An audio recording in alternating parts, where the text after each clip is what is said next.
l'UFC. Des deux poids lourds, John Jones contre Stipe Miocic. Alors je voulais faire une petite vidéo preview de combat, parce que c'est un combat qui m'intéresse particulièrement, parce que la catégorie des poids lourds à l'UFC c'est une de mes catégories préférées. Je sais que c'est pas le cas de tout le monde. Beaucoup disent que c'est une des catégories les moins compétitives et tout, mais moi il n'y a rien à faire. Pour moi c'est la catégorie reine, ce sont des colosses. Ça peut s'éteindre sur n'importe quel coup. Alors oui, c'est moins technique, encore que les poids lourds modernes sont de plus en plus techniques. On reviendra là-dessus plus tard. Mais donc voilà, combat de légende, John Jones qui va défendre son titre contre Stipe Miocic. Ça sera du coup dans la nuit de samedi à dimanche, 16-17 novembre 2024. Donc on y est, c'est fin de cette semaine, si des gens voient cette vidéo quand elle sort. Donc début de la carte principale à 4h du matin. Il y a une jolie carte principale. Enfin, c'est surtout moi les 3 derniers combats qui m'intéressent, je pense comme beaucoup de gens. Donc petit réveil à 5h du mat, ça devrait aller. Donc John Jones versus Stipe Miocic. Alors que dire de ce combat? Faut rappeler d'abord que l'année dernière, il devait déjà se faire. Ça a été annulé, repoussé parce que John Jones est blessé. Stipe Miocic n'était intéressé que par combattre John Jones. Donc on a eu la ceinture intérimaire entre Aspinal vs Pavlovich. Je sais plus comment c'est écrit. Voilà, Pavlovich. Qui s'était terminé par une victoire de Thomas Spinal sur un échange debout. Vraiment, Thomas Spinal, vrai problème de la catégorie. On reviendra aussi sur lui après parce que ça parle un peu d'esquive de la part de John Jones. Effectivement, c'est très rare qu'on voit qu'une ceinture intérimaire n'est pas la priorité sur un autre combattant pour le titre. En effet, Stipe n'a pas combattu depuis un paquet de temps, mais il se voit quand même donner une chance au titre, malgré la ceinture intérimaire de Thomas Spinal. Donc on a en ce moment Thomas Spinal qui est champion intérimaire, qui a défendu sa ceinture contre Blade, et donc qui attend sûrement le résultat du combat qui va arriver. Et mais c'est possible qu'il attende pour rien, parce qu'il y a de grandes chances que, peu importe le vainqueur de ce combat samedi soir ou dimanche matin, selon l'heure, c'est possible que les deux prennent leur retraite. Il y a de grandes chances. Je pense que Stipe, il y a vraiment de grosses chances. John Jones, il a annoncé vouloir se rendre le combat facile. Il a dit que s'il voyait que le combat était facile, peut-être qu'il donnerait une chance à Thomas Spinal ou à Alex Pereira qui monterait en catégorie pour un super fight. Donc ça, on sait jamais avec John Jones. Mais bon, on verra bien. Donc pour l'analyse du combat, il y a quand même un petit écartage. Stipe Miocic, 42 ans. Ça commence à faire même pour la catégorie des poids lourds. John Jones, vieillissant aussi, mais 37 ans. 37 ans pour un poids lourd, je pense que c'est largement correct. Les deux font 1m93. Pour le poids, alors John Jones a annoncé à 112 kg. De ce qu'on a vu, il devrait arriver à 108 plutôt, voire 106.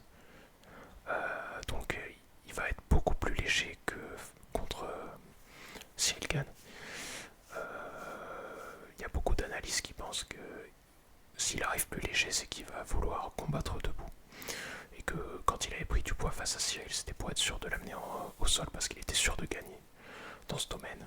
Peut-être qu'il pense que Stipe a une défense de lutte plus solide. Mais ouais, il faut pas prendre en compte ça. Apparemment, il va arriver plus léger. Stipe, il a toujours été dans ces poids-là. Hein. Il est relativement athlétique. Je sais pas si je peux voir.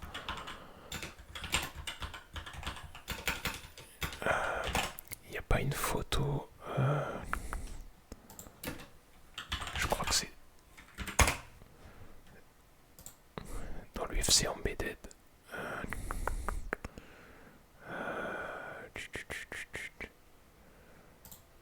On le voit, il est relativement en forme niveau shape, je trouve. Bon, c'est pas les meilleures photos. C'est quoi ce bordel? Mais ouais, de ce que j'ai vu de ses vidéos d'entraînement, il est en forme. Hein, il est pas. Il y en a beaucoup qui disaient il est rincé. Il s'entraîne plus. Non, je le trouve même peut-être en meilleure forme que ce qu'il a déjà été par le passé. J'ai ressorti les Sherdock quand même pour qu'on se fasse un récap.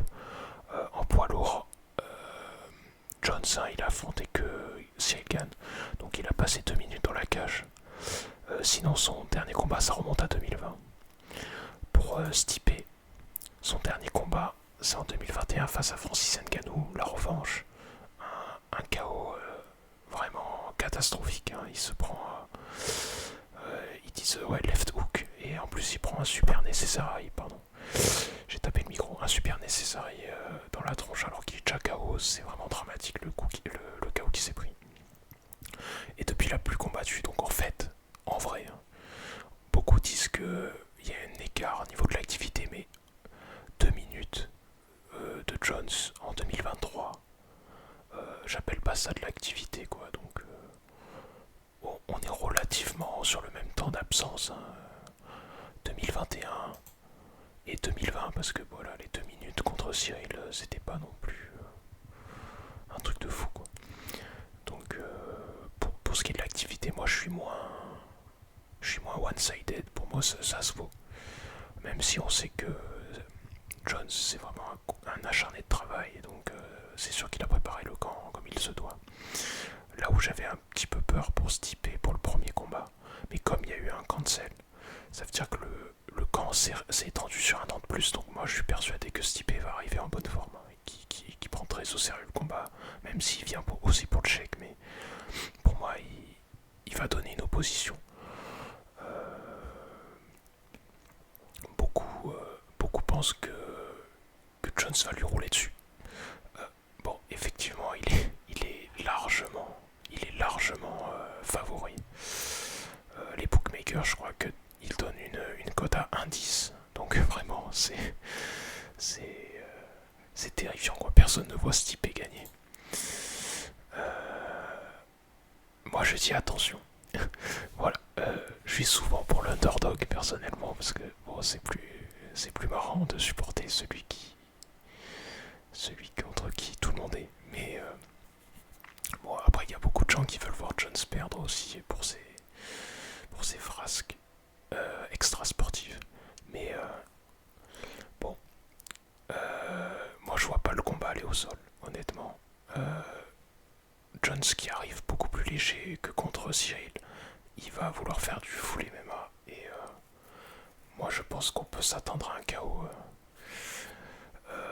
ce dimanche matin. Donc je vais quand même donner Jones gagnant, mais je pense que Stipe va surprendre parce que Stipe c'est quand même un poids lourd naturel.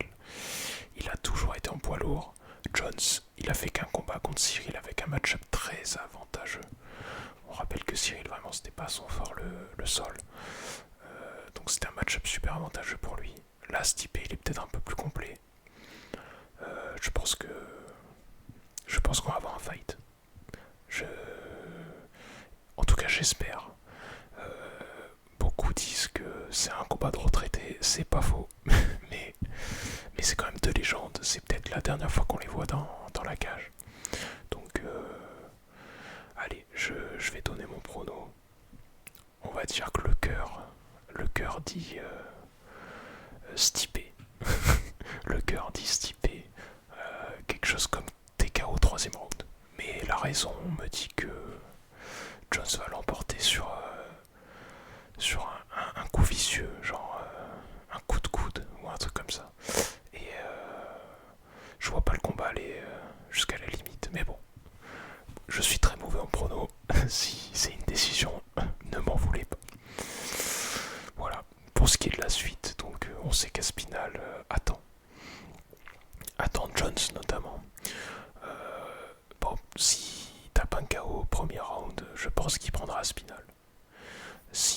combat dur contre Stipe, je pense qu'il prendra sa retraite. Parce qu'honnêtement, bon, je vais pas faire l'analyse du combat Aspinal-Jones, mais franchement, Aspinal, je pense que actuellement, il laisse John Jones pour mort. Honnêtement, il le remet à état d'usine, comme on dit. Voilà.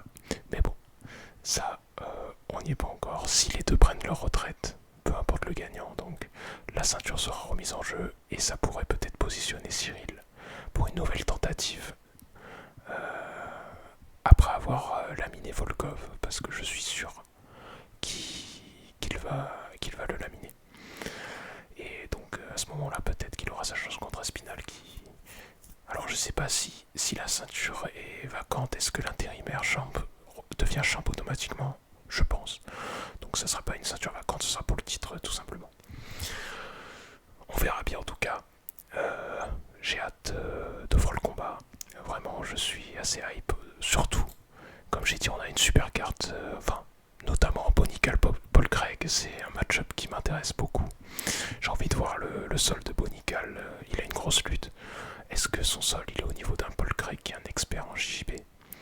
Et évidemment, Charles Oliveira, Michael Chandler, la revanche. Le premier combat était assez spectaculaire et Oliveira l'avait emporté. Chandler, il attend Conor depuis un paquet de temps. Conor qui n'est jamais venu. Donc vraiment, il est très en forme aussi. C'est pas impossible que Chandler l'emporte, même si évidemment Oliveira est favori.